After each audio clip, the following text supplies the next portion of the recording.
तो ये हमारा video number second political science class 10th और सेकंड चैप्टर है पॉलिटिकल साइंस का संघवाद और उसका सेकंड वीडियो है। तो इससे पहले हमने फर्स्ट चैप्टर में फर्स्ट वीडियो में देखा कि संघवाद क्या है, संघीय व्यवस्था के कैसे पहचानेंगे कि यहाँ पे संघीय व्यवस्था है। तो उन सभी चीज़ों के बारे में मैंने जाना और हमारे जो रेगुलर बच्चे हैं उनका नोट्स कंप्लीट हो गया था, सो मैंने सेकंड वीडियो बना दिया है इसे। ठीक है, तो आप इसको जल्द से जल्द ख़त्म कर लें, हमें नोट्स भेज दें ताकि मैं बहुत जल्द आपको चैप्टर कंप्लीट कराते जाऊं। ठीक है, तो हमने पिछले वीडियो में क्या देखा था, श्रीलंका और बेल्जियम की थोड़ी कहानी रिपीट किया था। उसके बाद हमने संघवाद व्यवस्था को अच्छे से समझा था। तो इस सेकेंड वीडियो में हम देखेंगे कि संवाद की क्या क्या विशेषता होती है और भारत में संघीय व्यवस्था कैसी है, क्या हमारा भारत पूरी तरह से फेडरल है या नहीं है, वो भी समझेंगे। तो स्टार्ट करने से पहले मैं एक बार और डिस्कस कर लेता हूँ संघीय व्यवस्था या संघवाद पे। ठीक है, संघवाद क्या होता है? दो से अधिक स्तर की सरकार, दो से अधिक स्तर की सरकार जहां होगी वह संघीयवाद होगी। आंख बंद के हम नहीं कह सकते हैं, आंख बंद करके, कि जहां पे एक से ज़्यादा स्तर की सरकार है वह संघीय व्यवस्था है। एक से ज़्यादा स्तर की सरकार तो बेल्जियम में भी थी, केंद्र सरकार राज्य सरकार थी, लेकिन उससे जो पावर था स्टेट गवर्नमेंट को, उससे किसने दिया था? केंद्र सरकार ने। तो वह कभी भी उससे ले लेता था, उसे रिटर्न संवैधानिक तौर पे उसे स्टेट को कोई पावर नहीं मिला था। तो पहले तो संघीय व्यवस्था में दो या दो से अधिक स्तर होना चाहिए गवर्नमेंट का, और उसके बीच जो पावर शक्ति का विभाजन होना चाहिए वह संवैधानिक रूप से होना चाहिए, ना कि सेंट्रल स्टेट को दे। ठीक है, ना कि स्टेट सेंटर को दे, ऐसा तो हो ही नहीं सकता। तो जो पावर डिवीजन होगा, पावर शक्ति का विभाजन, वह संविधान में लिखित रूप से इसके सेंटर को अलग और स्टेट को अलग दे, तब होगा। ऐसा नहीं कि दो से अधिक सरकार है, स्तर की सरकार, तो वो संघवाद हो गए। ठीक है, चलो, तो एक रिपीट कर दिया मैंने। अब हम देखेंगे संघीय व्यवस्था की क्या विशेषता है या संघवाद की क्या विशेषता है। तो संघीय व्यवस्था की महत्वपूर्ण विशेषता हमने 5-6 पॉइंट लिखा है, तो आप पहले समझेंगे फिर उसको रिटर्न करना आप अपने नोट में। संघीय व्यवस्था में दो या दो से अधिक स्तर वाली सरकार होती है, लेकिन विभिन्न स्तरों की सरकारों को जो अधिकार है वह संविधान में स्पष्ट रूप से लिखित कर दिया जाता है। ऐसा नहीं कि सिर्फ अगर आप संघीय व्यवस्था के डेफिनेशन में सिर्फ और सिर्फ इसको लिखते हैं तो आपका गलत हो जाएगा। उसके साथ आपको ये भी लिखना है कि ये दोनों स्तर की सरकार या विभिन्न स्तरों की सरकार को जो अधिकार मिले, अधिकार क्षेत्र मिले, उसे अधिकार किसने दिया है? संविधान ने दिया। संविधान में स्पष्ट रूप से लिख दिया गया है कि सेंट्रल का क्या पावर होगा और स्टेट का क्या पावर होगा। ठीक है, इस बात में मैं बार बार जोर कर रहा हूँ कि आप सिर्फ ये मत लिखना दो या दो से अधिक स्तर की सरकार होगी तो संघीय व्यवस्था होगी या संघवाद होगी। उसके साथ साथ पावर डिवीजन जो होगा, शक्ति का विभाजन, वह संवैधानिक तौर पे संविधान में लिखित रूप से दिया जाएगा। ठीक है, चलो, थर्ड पॉइंट है कि अब देखो जो अलग अलग स्तर की सरकार, यानी कि सेंट्रल और स्टेट की बात कर रहा है, या थर्ड लेयर की बात आप कर सकते हो, मेनली दो ही लेयर लेके चलते हैं, सेंट्रल और स्टेट।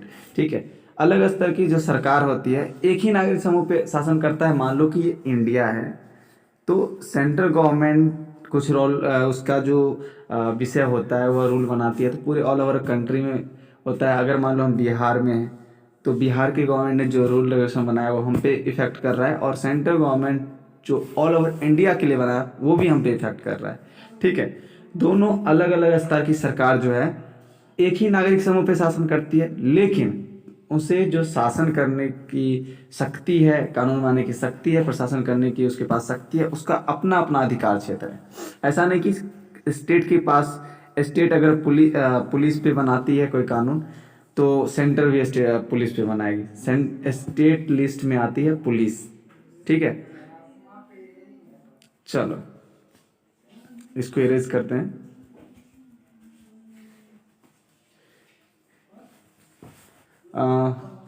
पॉइंट नंबर 4, संघीय व्यवस्था में केंद्र सरकार राज्य सरकार को आदेश नहीं दे सकती है, क्योंकि राज्य सरकार को अपनी शक्ति है, जो कि उसे इस शक्ति का प्रयोग करने का अधिकार कौन दे, वैधानिक रूप से प्राप्त है, यानी उसे संविधान उसे शक्ति देती है कि आपका अपना ये अलग शक्ति है, आप उस शक्ति के दायरे में रख के अपना काम करें, ना कि केंद्र उस पर कोई जबरदस्ती या आदेश दे सकता है कि तुम ये काम करो वो काम करो।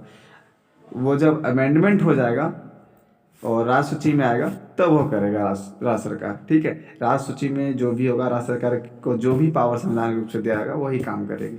ऐसा नहीं कि केंद्र सरकार जो बोलेगी वो काम करना पड़ेगा।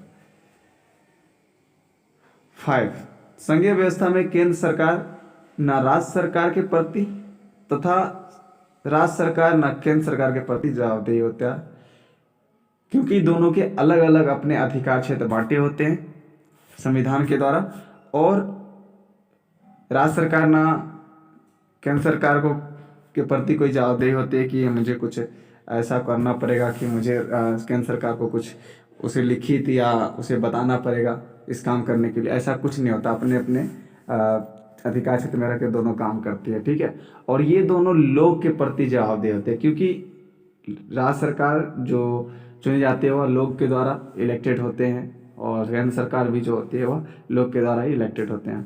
तो इसीलिए ये दोनों जो होते हैं लोग के प्रति जवाबदेह होते हैं। अब देखो ये पॉइंट समझने वाला है कि मौलिक प्रावधानों को कोई एक स्तर की सरकार जो है अकेले नहीं बदल सकती। तो सबसे पहली बात है कि मौलिक प्रावधान क्या है। चलो पहले इसको कंप्लीट पढ़ लेते हैं, फिर हम मौलिक प्रावधान बताते हैं। ठीक है, तो मौलिक प्रावधानों को कोई एक स्तर की सरकार जो है अकेले नहीं बदल सकती है। एक स्तर यानी सेंट्रल बदल सकती है मौलिक प्रावधान को, और ना ही स्टेट अकेले।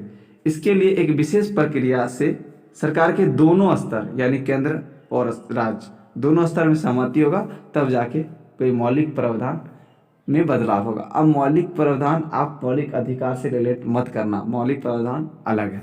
तो मौलिक प्रावधान है क्या? तो मौलिक प्रावधान उसे कहेंगे जो कि सेंट्रल या स्टेट में जो सब्जेक्ट है, या ना उसे सेंट्रल को दिया गया है ना ही स्टेट को दिया गया है, लेकिन उस चीज़ में हमें बदलाव करना है और उसका इफेक्ट ऑल ओवर कंट्री में पड़ेगा। ठीक है, ऐसा कुछ ऐसा प्रावधान जो पूरे देश को इफेक्ट करता हो, ऐसा नहीं कि एक स्टेट को इफेक्ट करेगा। जैसे मान लो कि सर्वोच्च न्यायालय या जिसको सुप्रीम कोर्ट बोलते हैं, सुप्रीम कोर्ट या हाई कोर्ट के कुछ नियम कुछ चेंज करने हैं, तो इससे क्या इसमें क्या हुआ, तो केंद्र और राज्य दोनों की सहमति चाहिए, क्योंकि सुप्रीम कोर्ट और हाई कोर्ट जो है पूरे ऑल ओवर कंट्री को इफेक्ट करती है। ठीक है, इसीलिए जैसे मान लो कि राष्ट्रपति के पद में कोई चेंज करना हो तो दोनों की सहमति चाहिए, स्टेट का भी चाहिए और सेंटर का भी चाहिए। तो आप लिख लेंगे कि मौलिक प्रावधान ऐसे प्रावधान है जो देश के साथ साथ किसी एक स्टेट को इफेक्ट नहीं करती हो, पूरे देश को इफेक्ट करती हो। ठीक है, और ना वो राज्य सूची में होगा ना ही केंद्र सूची में, जिसको संघ सूची बोलते हैं। ठीक है, जैसे कि राष्ट्रपति के पद में कुछ चेंजिंग करना है तो राष्ट्रपति तो पूरे देश के लिए होते हैं, ना कि किसी स्टेट के लिए। तो उस प्रावधान में उनके पदों के प्रावधान में चेंज करने के लिए हमें दोनों स्तर की सरकार से जो है ना सहमति लेनी पड़ेगी। ठीक है, अब एक और जैसे मान लो कि राज्य सूची से किसी सब्जेक्ट को निकाल के संघ सूची में करना हो, या संघ सूची से निकाल के कोई राज्य सूची में डालना हो, तो क्या होगा, तो इसमें दोनों स्तर की सरकार की सहमति है कि यहाँ पे पावर शेयरिंग है, तो ये दोनों के इफेक्ट करेगी, केंद्र को भी करेगी राज्य को भी करेगी, इसीलिए इसको मौलिक प्रावधान कहते हैं। ठीक है, यानी मौलिक प्रावधान ऐसे प्रावधान जो पूरे देश को यानी कि संघ को भी और राज्य को भी इफेक्ट करती है, उसे मौलिक प्रावधान कहते हैं। संघीय शासन व्यवस्था के दो उद्देश्य होते हैं। प्रथम, देश की एकता और सुरक्षा को बढ़ावा देना, और द्वितीय, क्षेत्रीय अवस्थाओं का पूरा सम्मान करना। ठीक है, अब देखो यहाँ पे एक मैंने नोट में लिखा दिया कि केंद्र और विभिन्न राज्यों की सरकार के मध्य सत्ता का व्यवहार होता है, जो होता है वह संघीय सरकार जितने भी कहते हैं संघीय देश है, संघवाद यह देश है, तो अलग अलग ढंग से होता है। ऐसा नहीं कि जिस जिस तरह से इंडिया में है उसी तरह से अगर कोई और भी देश संघवाद संघीय व्यवस्था अपनाई हुई है तो उसका सेम प्रोसेस होगा, सेम पावर शेयरिंग होगा, ऐसा नहीं है। ठीक है, अपने यहाँ संघीय व्यवस्था है जिसको संघवाद को बोलते हैं फेडरल, लेकिन अपने यहाँ जो है ना क्वाजी फेडरल है। क्यों?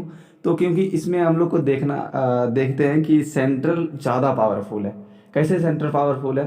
तो पहला नंबर कि हाँ, आप देख सकते हो कि जो संघ, अपने इंडिया की बात कर रहा हूँ, संघ सूची और राष्ट्र सूची, उसमें जो विषय है उसमें ज़्यादा विषय किसको दिया गया है कानून बनाने का?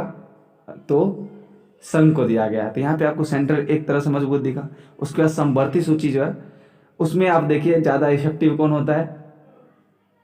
अगर मान लो समवर्ती सूची में दोनों कानून मानते हैं, केंद्र और राज्य दोनों, ठीक है, लेकिन जब टकराव की स्थिति होती है तो हमारे संविधान में यह है कि जो केंद्र बोलेगी वह होगा। तो यहाँ पे आप देख रहे हो, ठीक है, और विभिन्न तरीके से आप देखेंगे कि केंद्र जो है ज़्यादा मजबूत है।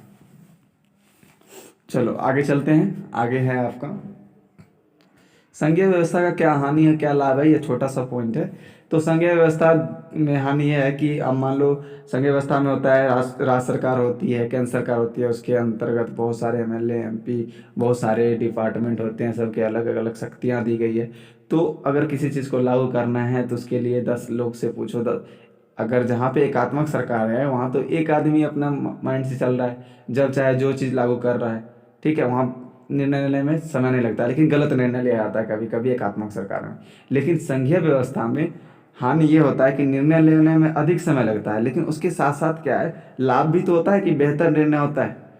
जब आप एक किसी चीज़ को 10 लोगों के साथ डिस्कस करके उसका कंक्लूजन निकालेंगे और एक आदमी कोई डिसीजन लेगा वो, तो दोनों में डिफरेंट होगा। जो 10 लोग मिलके सभी के विचार के बीच से जो एक अच्छा निर्णय निकलेगा तो वो बेहतर होगा। संघीय व्यवस्था में भले टाइम लगता है लेकिन बेहतर निर्णय होता है। लाभ ये है कि बेहतर निर्णय होता है, हानि यह है कि निर्णय लेने में अधिक समय लगता है। हानि अधिक खर्च होता है, लेकिन टकराव की उम्मीद जनता में कम होती है, क्योंकि सारा कुछ क्लियर करके तब जाके उसे लागू किया जाता है।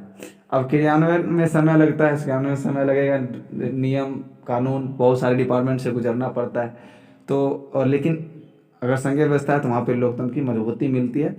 ठीक है, होप कि आप लोग यहाँ तक समझ गए होंगे। तो अगला पॉइंट हमारा जो है वो भारत में संघीय व्यवस्था है।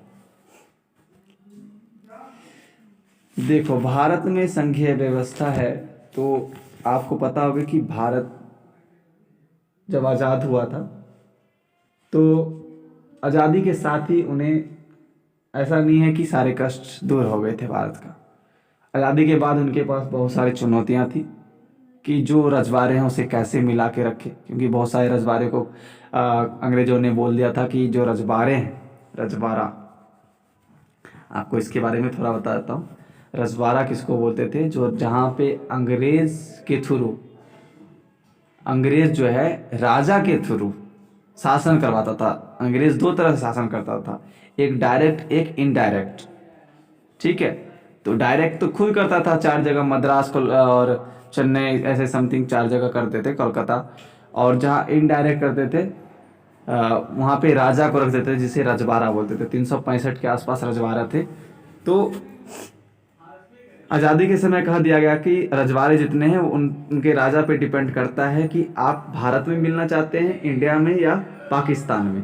तो बहुत सारे रजवाड़े कहने लगे कि हम आज़ाद स्वतंत्र रहेंगे, अकेला रहेंगे। लेकिन अब मान लो कि पूरा इंडिया है, इंडिया के बीच में एक छोटा सा रजवाड़ा स्वतंत्र रहा है तो कैसा लगेगा। इसके लिए इन्हें प्रलोभन दिया गया, इसको अपने मिलाने की एक चैलेंजेस थी, चुनौतियाँ थी। उसके साथ साथ विभिन्न भाषा बोलने वाले लोग थे, उन्हें किस तरह एकता के सूत्र में बांधे रखे, बहुत सारी चुनौतियाँ थी। तो ऐसा नहीं कि आज़ादी के बाद हम लोग हमारे पास कोई भी, इंडिया के पास चुनौतियाँ नहीं थी। आज़ादी के समय कुछ समय बाद ही सभी रजवाड़े को भारत में मिला लिया गया था। और भारतीय संविधान में आपको पता होगा अनुच्छेद 1 में लिखा गया है कि भारत जो है वह राज्यों का संघ है। अनुच्छेद 1 में लिखा गया है कि भारत राज्यों का संघ है, लेकिन संघ शब्द का प्रयोग कहीं पे नहीं किया गया है। अब लेकिन हमारा जो भारतीय संघ है उसे गठन करने में संघीय व्यवस्था, शासन व्यवस्था ही अपनाई गई थी गठित करने के लिए। तो अब देखो हमारे यहाँ तो संघीय शासन व्यवस्था के सिद्धांत पे अपनाया गया था, ठीक है। तो जब कॉन्स्टिट्यूशन बना उसमें मेनली दो ही लेयर थे, दो ही स्तर थे। एक था केंद्र सरकार, एक था राज्य सरकार। अब तृतीय आ गया है। तो पूरे भारत में जो नेतृत्व करता था वह केंद्र सरकार करता, जिसको संघ सरकार भी बोलते हैं। संघ ब्रैकेट में लिख लेना, संघ। मैं आज जो बोल रहा हूँ ना वो आपको लिखना है ज़्यादा, ठीक है। मैं लिखा हूँ कम इस बार, लेकिन मैं जो बोल रहा हूँ वो आपको लिखना है। तो ऐसे आप डायग्राम बनाएंगे, ठीक है। यहाँ पे लिखेंगे संघ सरकार या केंद्र सरकार, यहाँ राज्य सरकार या राज्य सरकार, ठीक है।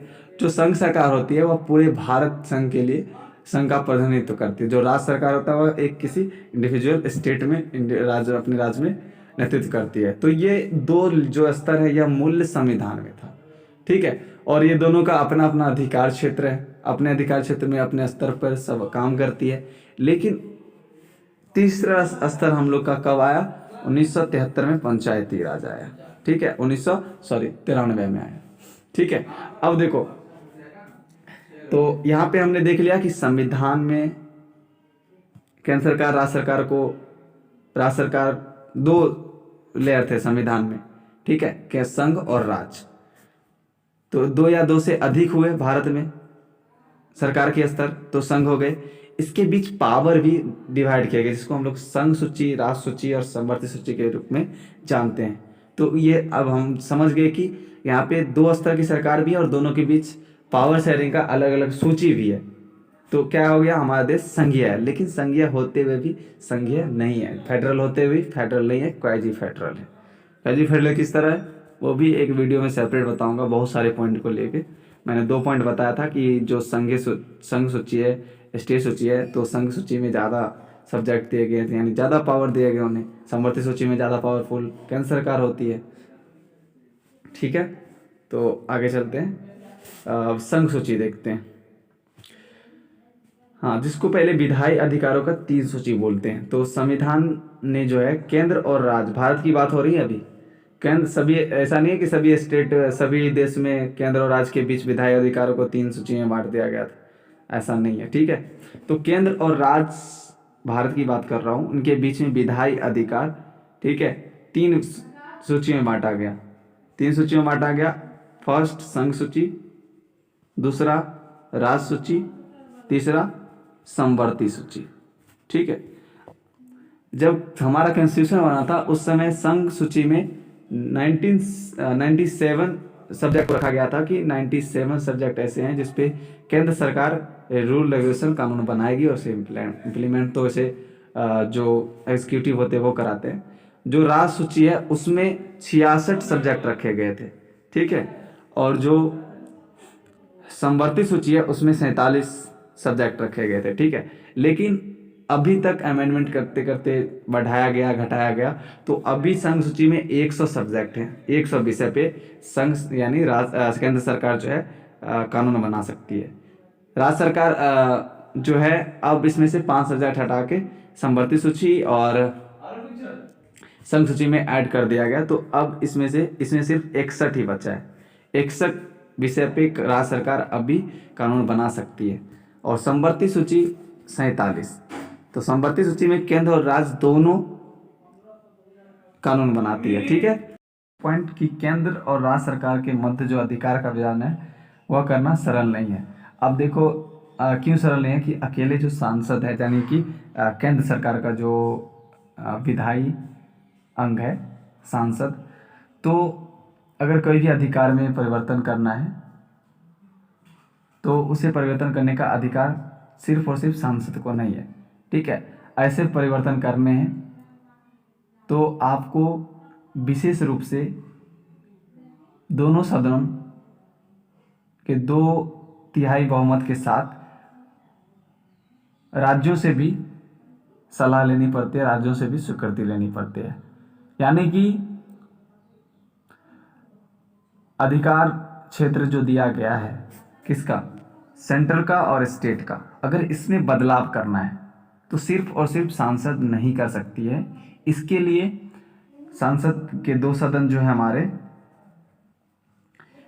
सॉरी अभी मैंने क्या बोल दिया था कि सेंट्रल और स्टेट के जो अधिकार क्षेत्र हैं इसमें अगर चेंजिंग लाने तो सिर्फ और सिर्फ केंद्र स्तर की जो सरकार है वो अकेले बदलाव नहीं कर सकती है।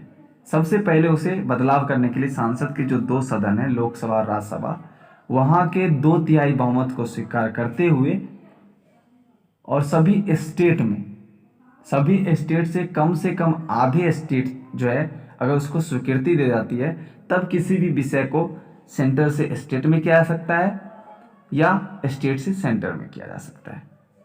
ठीक है, अगर इस चीज़ को करने के बीच शक्ति के विभाजन करने के संबंध में अगर कोई विवाद आती है तो उस बीच में उच्च न्यायालय यानी हाई कोर्ट एंड सर्वोच्च न्यायालय यानी कि सुप्रीम कोर्ट निर्णायक भूमिका निभाती है।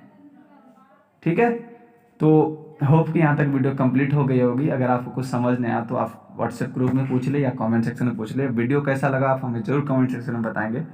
और इसके बाद हमारा वीडियो आई थिंक हिस्ट्री का आएगा, और नहीं तो ये सेकेंड चैप्टर में कंप्लीट कराने के बाद हिस्ट्री कराऊंगा, हो सकता है तो हिस्ट्री भी आ सकता है। सो वीडियो कैसे लगे हमें जरूर कमेंट सेक्शन में बताएंगे। वीडियो समाप्त करते हैं। जय हिंद, जय भारत।